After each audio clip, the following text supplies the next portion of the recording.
I decided in this course that I wanted to begin at the beginning, so we're going to literally do that. We're going to talk about words and spacing. Now, why spacing and words? Because it's primarily the space that delineates a word.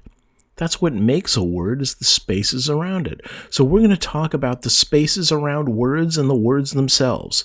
In this, the first lecture in my basic writing skills section of my course.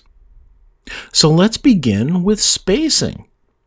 Now, the first thing that I already let out of the bag is that words are typically separated by a single space. Okay, don't put multiple spaces in there, put a single space. We're going to keep it clean from the beginning because remember, we are writing a manuscript that is intended to be published. So we're talking about keeping it clean for publication. Use single spaces between words, not multiples, not triples. Don't do any fancy spacing stuff using the space character. Use a single space character between words. When applying punctuation, here we go. This is how detailed we're going to get. When applying punctuation, the punctuation mark appears directly after the word and before a space character. So snug that punctuation up against the word. For instance, notice my when applying punctuation, where the comma occurs. It snugs up against the word punctuation and there's a space after it before the word the. There are exceptions. No space characters follow the last sentence in a paragraph. Don't clutter your document with a lot of extra space after the end of paragraphs. Keep it clean, no extra spaces. Instead, you'll insert a new line. Now notice that's not a space, that's a white space character, which is getting awful close, but no extra spaces. And then the other exception is that a space appears before the opening parentheses, as in this example. Notice it's not opening parentheses space, as in this example. We've snugged the parentheses over to the right instead of the left and put a space before it. Now, the other area is that you can follow a sentence terminator, such as a period, a question mark, or an exclamation mark, with two spaces to separate sentences. Now, this is an old holdover that I still use because I learned how to type in junior high. Oh my gosh. Back in the 60s? Was it really that long ago? It was. I learned how to type in the 60s, the late 60s, but I learned how to type then. And the standard thing that you did was you typed a period on a typewriter, and then you would press space 2 times, and that's the way that you would delineate one sentence from another at the end. In recent times, that extra space characters become rather valuable, actually. You know, Kindle devices and other e-readers, you'll like to use as little space as possible. So I'm trying to wean myself off of the extra space. But just to give you a little bit of historical information, that's where editors such as Word and so on will not give you an error if you put a double space after a period, because it's an old holdover that a lot of people use. Now, to continue spacing, I want to talk about paragraphs. This is another area where you have some discretion and I have a preference. In this case, I'm not trying to convert from one to another. So paragraphs are typically delineated by indenting the first sentence a single tab character or 5 spaces, or by placing a blank line between the paragraphs. But you should never do both. I see in some cases some indie authors make the mistake of coming out with books where they use both a blank line and an indent. That's wasted space. Kindles don't have that much space on the screen, and that's where you're primarily publishing for. So what I prefer to do, and what takes up the least amount of space, is to just begin a new line with a paragraph and indent 5 spaces. Now, I have a style set up in Word to automatically do that for me, so when I hit a new line, it goes boing, pops over 5 spaces, and I'm going to show you how to do that when we get to the writing session. The next thing I want to talk to you about is separator characters.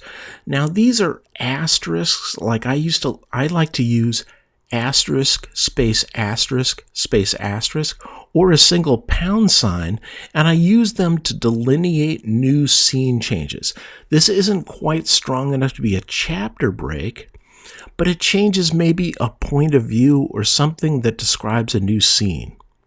These are typically centered, as are chapter headings and titles. Sometimes I actually don't center my chapter headings or titles, but some people can, and these are the 2 cases in which you'll typically center something: an asterisk or a pound sign separator to delineate a scene, or chapter headings and titles. The other thing that I want to point out, and this is kind of the end of spacing for me, although we're going to get into lack of space next, is that 1-inch margins are usually used all around the page in a traditional page setup. It doesn't really matter because margins get thrown away on a Kindle, which is our primary publication device that we're concerned about. But in setting up page margins, actually, to tell you the truth, I use 0.75 just to get a little bit more space on CreateSpace, and you're going to find that out in my course. So there I break tradition, I'm sorry. But tradition says that 1-inch margins are standard. Now what I want to talk with you about is indenting and centering. I quite often indent and italicize quotes, as in this example. Life is hard, then you die.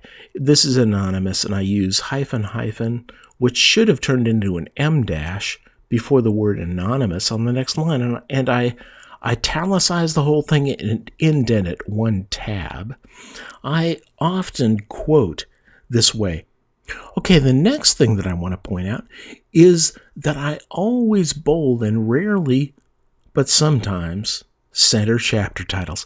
Once again, we're back to that sometimes. This is to your discretion. I usually leave them just left justified, but here we have an example of a bolded chapter 1, the Martian landing, which has been centered on this slide. So this is one case in which you might want to center, is with a chapter title. Now we're going to go back to words again instead of the spaces that separate them, where we're going to talk about capitalization. Capitalize the first word in every sentence. Now we've already done a little foreshadowing in the sense that we know that sentences are terminated with a period, a question mark, or an exclamation mark. Now we know that they begin with a capitalized word. So this is what delineates a sentence. Capitalize the first word, go through to the period, question mark, exclamation mark, and then optionally leave 1 or 2 spaces between it and the next sentence. That's what distinguishes a sentence. In addition, you should always capitalize proper names, such as the name of a person, place, or thing. Now notice this first example, mom. This is the way that you would capitalize it if it's a name, like mom, like that's your name, your mom. But if it's my mom, your mom, for instance, we're describing some mom, it's not the name mom, then it would be lowercase m-o-m. So if it's mom, I'm talking to mom, then it's uppercase m.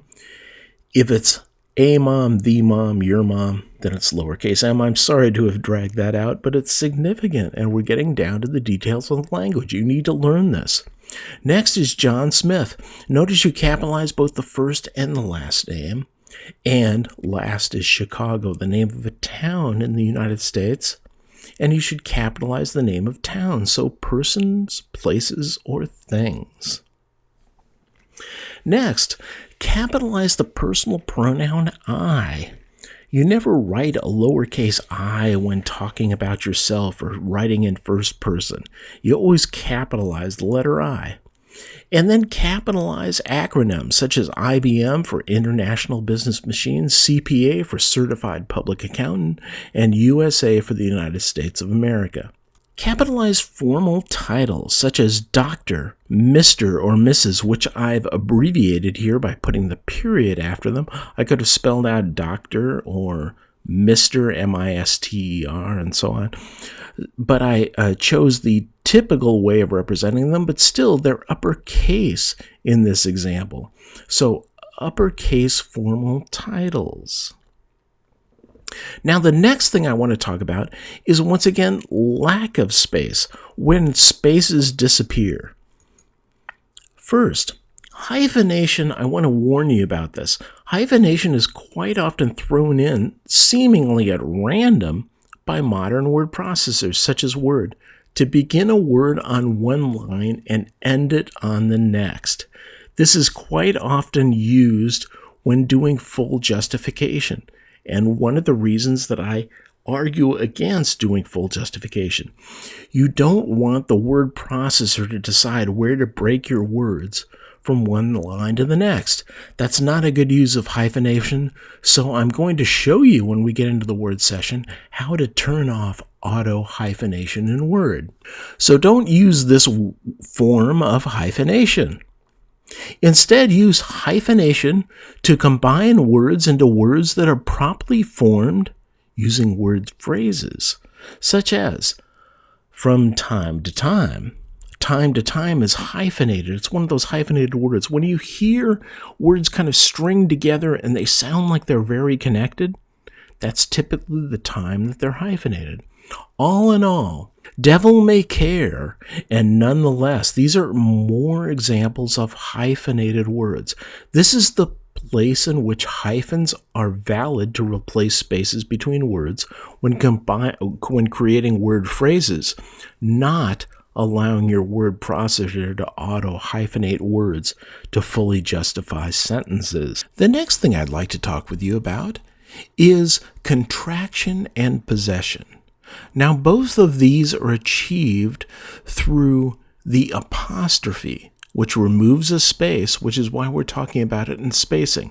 Let's take a look at it. You use an apostrophe to combine two words, as in, do not becomes don't, or D-O-N apostrophe T. Is not becomes isn't. Wasn't becomes, or was not becomes wasn't. Cannot becomes can't, and shall not becomes shan't. Notice there you don't even have the apostrophe. Now, the other case in which apostrophes is used is to indicate possession, as in Fred's book, the cat's toy, the boy's book, and the noted multiple exceptions to this rule like her world, our world, their world. None of these have the apostrophe in them, but they also indicate possession. Now, what do you do when you're using an apostrophe for possession and the word ends in an S? Do you do double S? Well, no, you actually don't. At least when using the style that I use. And that's the only thing that I can really teach you. So instead of Bess's book, it becomes Bess's book by just putting the apostrophe at the end of Bess. The same with the Kiss's Joy. You just put the apostrophe at the end of the S to indicate possession of kiss. A rather strange sentence. And that is contraction and possessions. Full justification, we've already talked about it. Don't do it. The random link spaces used to achieve it aren't worth any perceived benefit. And once again, you get those random hyphenations used to try and justify lines. Just don't do it. Instead, justify left and use a ragged right justification, or a ragged right margin is usually what it's known as. Foreign words and dialogue. As a final note, foreign words and dialogue are quite often highlighted in italic, as in Buenas noches, amigos, or goodbye, friends. And that's the end of this lecture. In the next lecture, we're going to go Actually, we're going to look at a writing example, and after that, we're going to go beyond words to punctuation. Wow. Neat. I'll see you then.